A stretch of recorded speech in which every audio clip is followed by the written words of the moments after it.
Hi, everyone. I'm Kayla, the Millennial Therapist and owner of Reclaiming Stories Therapy. And today I'm going to be doing a different video.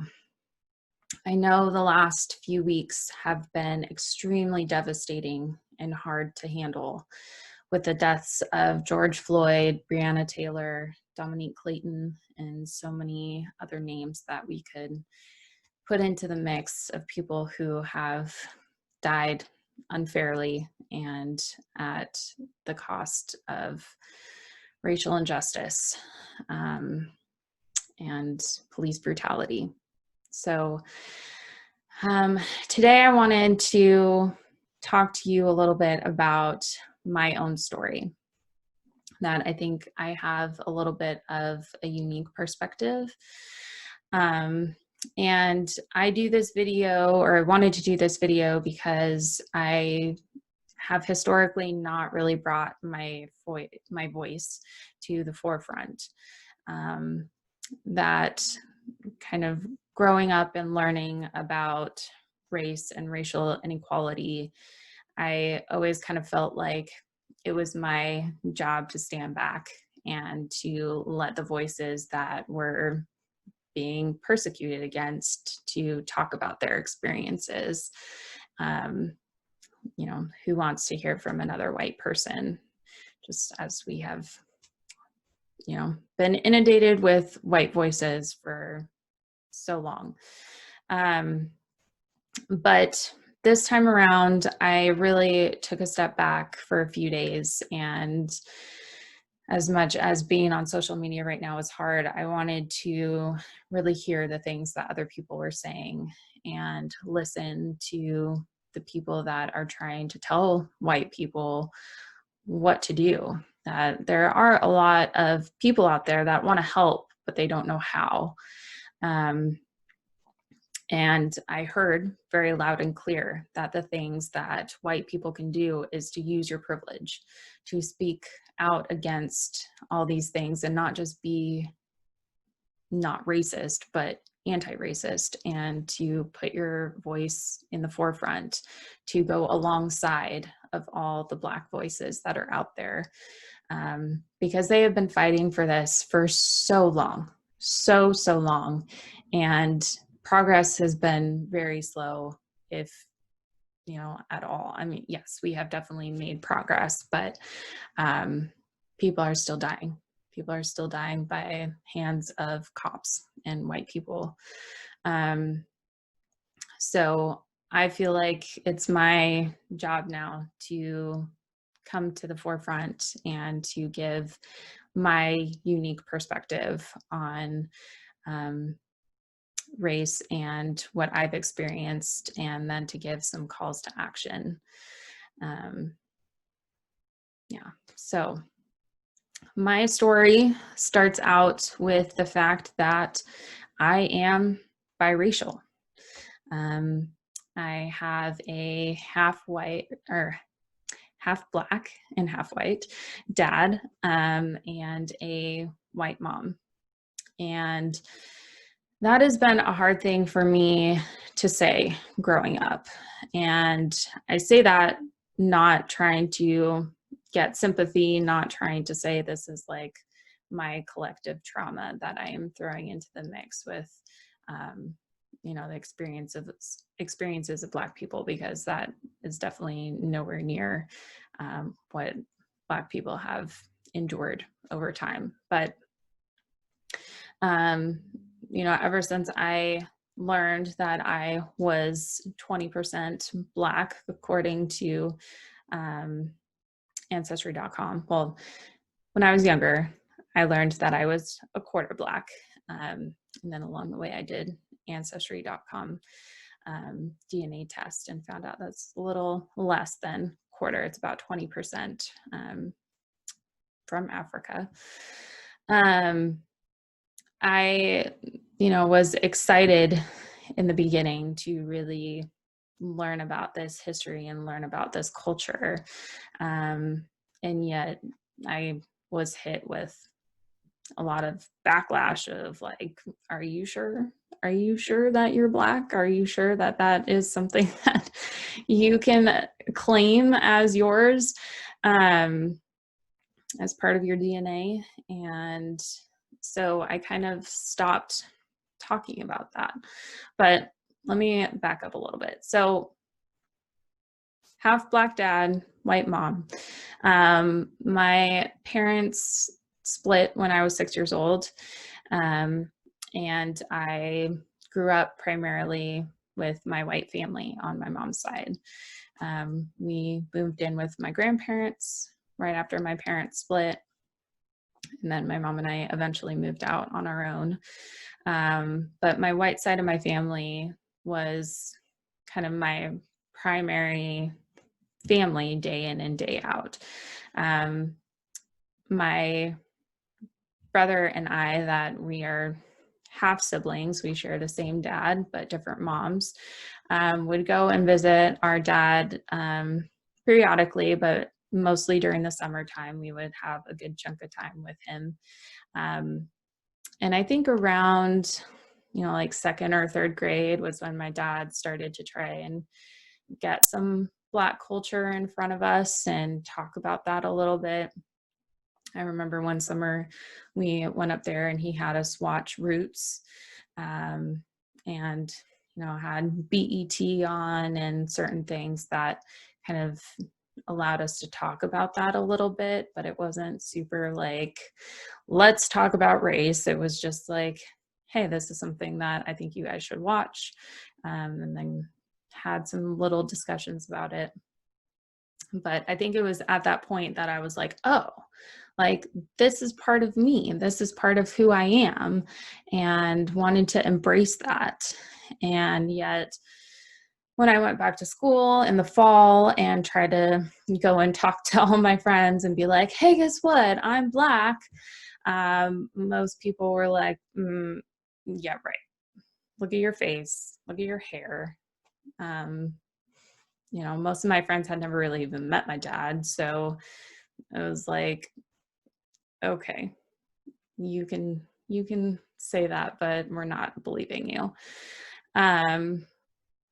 So that's just kind of how it started. And then in high school, I joined the Multicultural Student Union.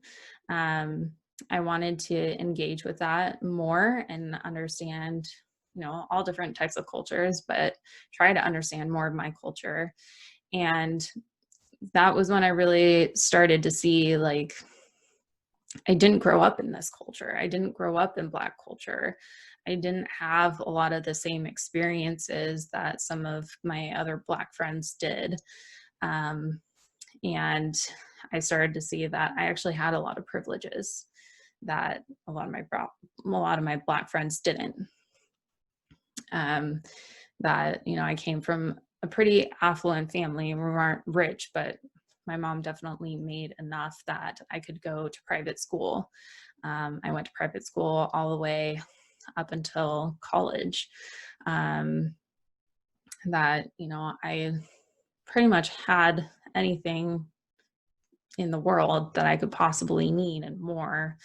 And I didn't have some of these experiences that other people were talking about that they experienced, just walking down the street or in stores or on the bus or, all various public spaces. And so I started to really understand that, as much as I can say that I'm Black because I have Black blood, I couldn't really say that I am Black or that I'm part of the Black culture because I just wasn't. I didn't grow up in it.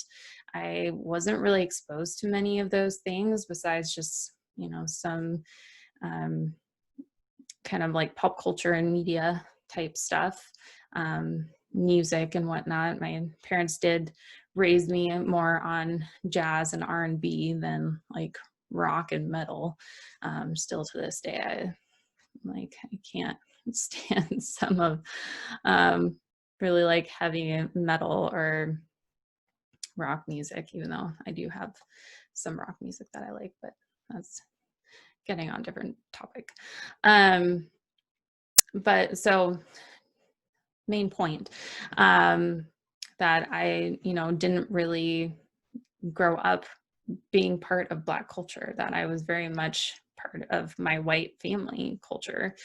And so it just didn't really feel right to say I'm Black.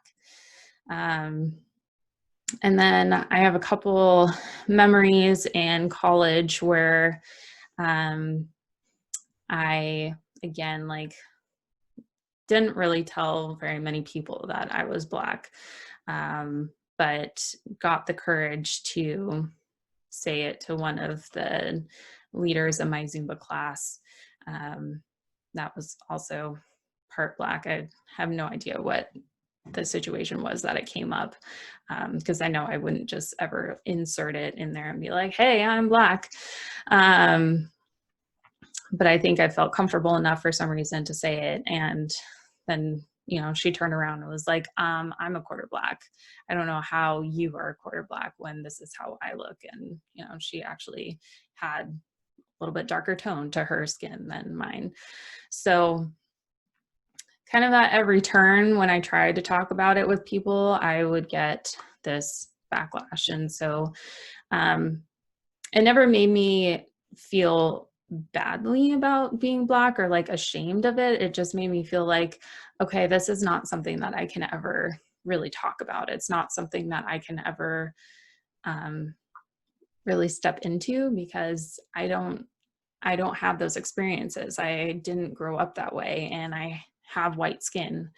And so this is just something that I kind of keep to myself and that my family knows. And then in one of my psychology classes, my social psychology class, we had, where was it? Yeah, I think it was social psychology. We had an assignment that we had to do where we had to put ourselves into a situation where we were a minority. And I really wanted to explore this. I wanted to explore being biracial with, outwardly white skin, and understand what that meant. And I think my professor at the time, I don't think really had a good guiding hand on how to do that. But I remember I went to the Black Student Union meeting, and definitely felt, as a minority, definitely felt that feeling of, I don't really belong here. And yet everybody was super welcoming and, didn't have any problem with me being there, but I definitely felt out of place, which, how Black people feel pretty much every day when they are in white spaces. So I think that was a good reminder. I had, been around Black people before where I felt that way, but it was a good reminder of yes, this is how it feels. And then I had some conversations with one of my cousins that actually is in a similar situation where she has Black dad and a white mom, and both her and her sister are more fair-skinned, and tried to have some of these conversations of what it was like for her growing up, and how she's kind of rationalized it in her mind and how she kind of lives through that. And so that was kind of the first time of me trying to really figure out how do I hold both of these things at the same time? Where do I fit in? How can I be proud of this heritage of mine? But also understanding that I don't know how it feels. I really don't know how it feels. And I have privilege with the skin tone that I have. And I don't think it was until I actually did my ancestry.com test. That was about 4 or so years ago, and really found out that I was literally from Africa, because another very common experience is that Black people don't have a lot of access to their history. My white family has a whole book that one of my grandpa's sisters wrote on their whole journey from Norway to America, and, you know, all the family history around that. On my dad's side, he really doesn't know much about his family history. He doesn't have very good relationship with his dad. I've only met my grandfather a handful of times when I was a baby, and have never met him since. So really my family heritage on that side only goes to my grandfather, and that's it. So I really had no idea. Like, I knew there was black skin, but I didn't know, you know, where is it from? Is it from Africa? Are we actually descendants of slaves? Are we descendants of, you know, other types of cultures like the Dominican Republic or somewhere in the Bahamas, or, you know, other countries that have black skin? Um, and when I got that ancestry DNA result that I was actually 20% from Africa, um, it felt like this huge legitimization for me of like, yes, like, people have been telling me my whole life, like, there's no way that this can be, and yet it's in my DNA. And since then, it actually has updated to where it shows that I am part of communities that were in like East Texas, Louisiana area. That, I mean, it legitimately shows like I am a descendant of slaves. Um, and that has just been such a powerful experience. I think I could do a whole video on just like knowing your culture. And I think that's something important for white people to know, because I think as a whole, white people don't really think that they have culture, and yet you do. And I think it's so important that we learn about our history and our culture to know where that has been, um, and to be able to understand what that means today. But sometimes that history has baggage with it, has some not so happy stories and some actually really terrible things that have happened. And so I'm kind of getting into more of what I want to talk about after my story, but I wanted to share my story because today I've kind of come to the realization and collective understanding that I am part Black, and that is something that I am very, very proud of. I feel like I have this empathy and this understanding and this connection to these people that have been terrorized their entire history in this country. I have Black family. My brother, his mom is Black too, so he is a lot darker skinned than I am. But, you know, I have a Black brother. I have a Black dad. I have Black cousins. I have Black aunt and uncle. And it's just, it makes me feel like I am connected to them in a way that I didn't feel like I was connected, because I really felt like I wasn't connected before I really knew that that is my history. But because I have fair skin, I grew up, you know, with my white family. I was given so many privileges, not only the color of my skin, but my socioeconomic status, and just, I mean, everything that I was given growing up, that I have to take ownership of that. I have to know my privileges coming into this world and the things that I was given that even like my brother was not afforded. And at the very, you know, important level of race and skin, I, you know, can walk down the street without people knowing that I'm Black, whereas my brother could not. I have not been targeted by the police in the few times that I've been pulled over, except for a speeding ticket. You know, I was able to get through it and move on, even though I am just as afraid of the police. Maybe not just as afraid. I am still afraid of police encounters because that's just who I am. I hate to ever get in trouble for anything. But, you know, I got through that much easier, I'm sure, than my brother would have, who has been actually stopped by the police a few times, and I think has had more things happen to him than I even know. So I have to hold both of those things. And so that's why I'm titling this video that I have the blood of the oppressed with the face of the oppressor. And I have to deal with that discomfort. And that is my cross to bear. That privilege is, I heard in a video that I posted, I really liked how this person talked about it, that when you are born white, you are inheriting these privileges that our ancestors have decided that white people are afforded. And I know that we as white people don't ask for this, and a lot of people talk about, well, you know, I worked really hard for all the things that I got too.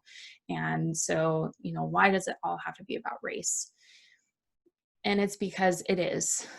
Because Black people were enslaved for a very long time. Then we're kind of told that they were free, but not really. And then we went into this whole Jim Crow era where segregation happened. And, you know, for like 200 plus years, you can totally check my math on that because I don't actually know the exact amount. You know, Black people were held out of society. They were totally looked at as less than. And it was written in law that they were less than a white person. And so we, as white looking individuals, were afforded a lot of these privileges in the beginning without us asking for it, just like Black people don't ask for them to not have privileges and to be looked at as less than a human being.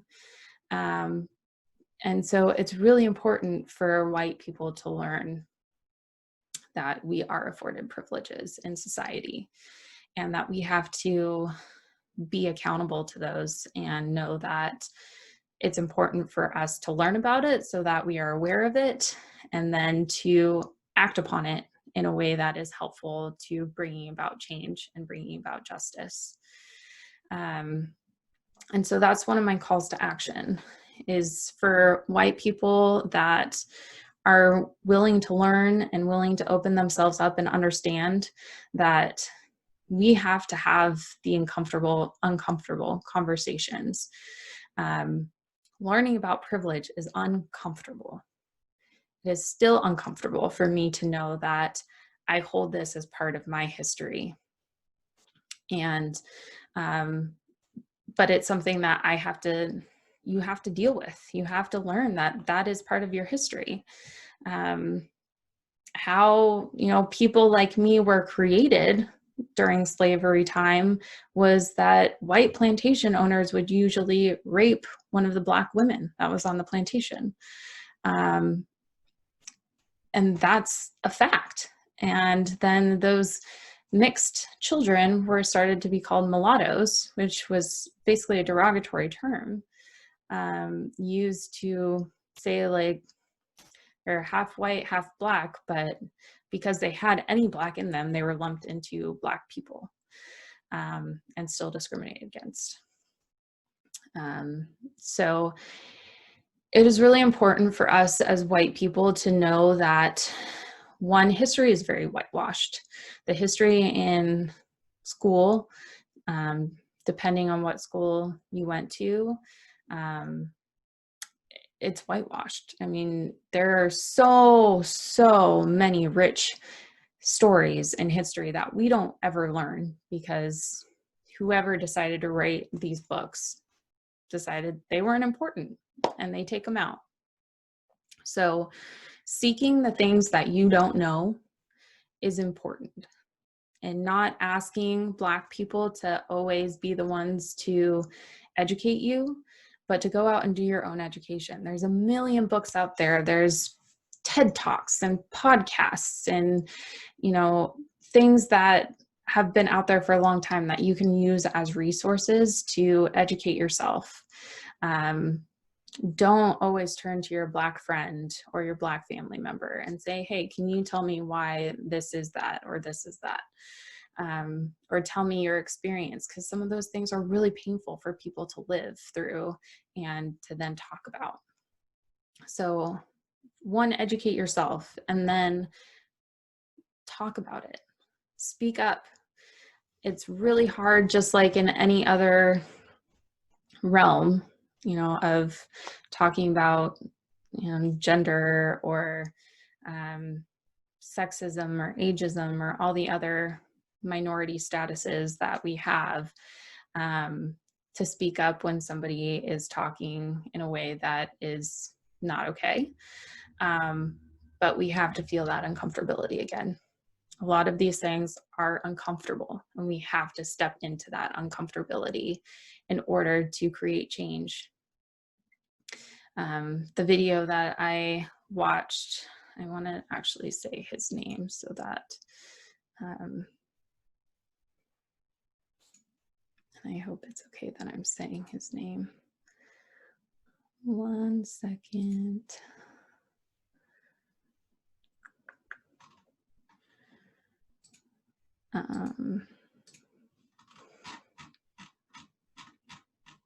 Sorry, I'm scrolling.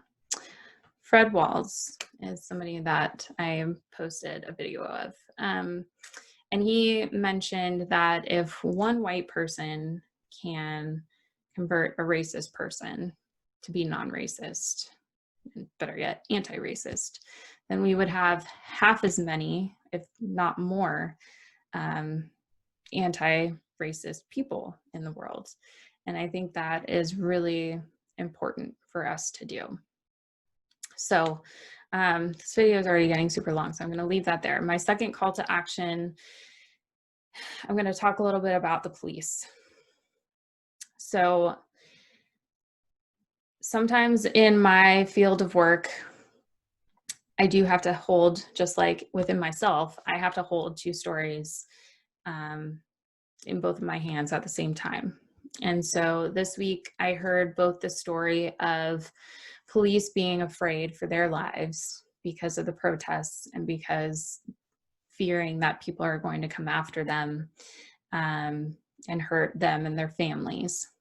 And then also the story of, Black people dying by the hands of a white cop and people being outraged about that, and then seeing people getting tear gassed and harassed in the streets. And both of those things are hard to hold at the same time because to me, they are in direct conflict. And feeling a little bit like I totally understand that police have families and that they are afraid for their families, but so are Black people. And Black people have to experience this on a daily basis. Every day they are afraid to walk out their doors and are afraid for their families and their safety. And so as we kind of look at what does it mean to defund police and to reimagine a world of safety, I want to put forth this idea that kept coming into my mind of like, if both sides are not feeling safe, if police do not feel safe when they go out into their work every day and they have to arm themselves with like riot gear and all these weapons and whatnot just to keep themselves safe, and then a majority of the people in society don't feel safe. I mean, I'm an outwardly white person and I still don't really feel safe by police. How are we calling this public safety if nobody feels safe? I want that to sink in. Like, how is this supposed to be public safety if nobody feels safe?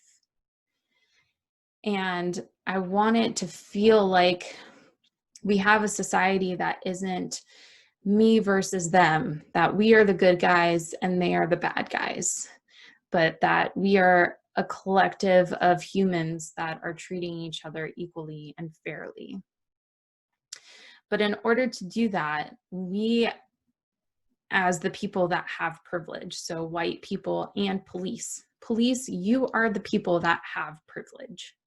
You have the weapons, you have the means to end somebody's life or lock them away and end their life in that way. We, as the people of privilege, have to be the ones to reimagine this world, because the people that are marginalized obviously don't have the power to really infiltrate the change that needs to happen. They have the power to speak and to use their voices and to to gather and create grassroots organizations. And they've been doing an amazing, amazing job. But I'm really hearing that for change to really be made, that the privileged need to be the ones to make it. That we are the ones that created the mess, and we are the ones that need to clean it up. And so for those out there and those police officers that are amongst the ones that are the good ones that want to make a change and want to say, you know, we aren't the ones that are doing that. Okay, then talk about it. Talk about how do we reimagine what safety can look like. And I'm really excited and looking at, you know, what it means to really reduce policing. And I know for a lot of police officers would be like, whoa, whoa, whoa, whoa, whoa. You're taking away my job. This is my job. This is my livelihood. This is what I worked so hard for. I get it. I totally get it. And we have to be okay in saying, maybe some of the things that I'm doing are not actually helping. That, you know, sometimes in policing, we're not actually helping the people that we are encountering, that we're actually creating more of the problem. And it's important to understand the root of policing, that policing is rooted in slavery, that first police officers were there to catch slaves doing things that they weren't supposed to be doing. And, you know, it was all built on this system of oppressing this population of people that weren't even looked at as people, that were looked at as less than human. So it's important for police to really understand where their privilege comes into play and to know how to use that to reimagine what our society could look like in terms of figuring out what safety means and what safety looks like. And something that I've learned too from having worked with first responders in my previous job, I know that police go through terrible, terrible situations in their job, and they have to build up these walls over time because they're traumatized. Like, we put police in really horrible positions that they are not equipped to really work through, and are not given great de-escalation skills, and are not given the skills that, like, we as therapists or social workers or people that can actually help people that are in crisis have. And they end up either making mistakes, or they end up being in positions where, you know, they have to shoot somebody, or they have to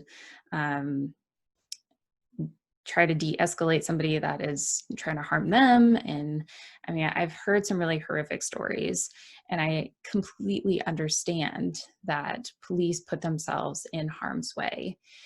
And yet mental health has not historically been something that first responders talk about. And there are plenty of mental health professionals that are really trying to change that and to get first responders the mental health help that they need. But something that I always tell my clients in terms of relationships, that hurt people. And so even looking at it from a mental health standpoint, there are definitely police officers out there that are traumatized and are experiencing PTSD, and then carry that into the field with them every day and may make poor decisions because of that. Or, had an encounter that now creates this understanding of, well, these people are bad people, um, and not really taking a situation for what is right in front of them. And so I think, as we say that we want to reimagine policing and safety, it's really for the benefit of everybody. I know that there are going to be tons of people that are like, this is ridiculous, we need police. Um, but I think it would be for the benefit of everybody that, police do have either, a very reduced role, or, maybe we don't have police at all in the future. Um, but I know that is still a pretty radical idea. So I think there are steps to getting there. And I think it is really just putting more resources towards other resources like mental health or homelessness services, um, or, housing services, and getting people jobs and things like that, so that people have a way to get out of poverty, because that tends to be one of the biggest things that people are experiencing when they encounter the police, is some type of poverty that has led them to whatever situation they are in. Um, so it's really important for, police and society to start reimagining, what does this look like, and how can we really own the history of policing, own the history of our country. We have a huge, trauma in our country of just the fact that our country was built on slaves' backs, that many of our historic buildings were built on the backs of slaves, that they built, they built our country. So we need to really start recognizing our history and understanding what that means, where we've been, what we have done with that history, and where we want to go, and to really recognize the privilege that a lot of us have to create that change and start talking about these things together. So those are my calls to action. That's my story. Thank you for watching this video. I know it's pretty long. I had a lot to say, but I really think that this was important for me to talk about, and I want to continue this conversation. I don't want to be that ally that just kind of leaves it there and doesn't continue to engage in this over time. So I encourage everyone here to look at, what they can do to keep moving forward. And if you are somebody that needs to kind of take a break and pass the baton to somebody else, that's okay. I think, as hard as it is to know that with each, death or each protest, it sparks more and more people to try and get involved. But I really do feel like there are a lot more people that are just like, we can't do this anymore, and need to get their hands on something that they can tangibly do. And so if you are somebody that's like, I've been doing this for way too long and I can't anymore, and I need to take a break, then there are plenty more people that will take the baton and run with it, myself included. So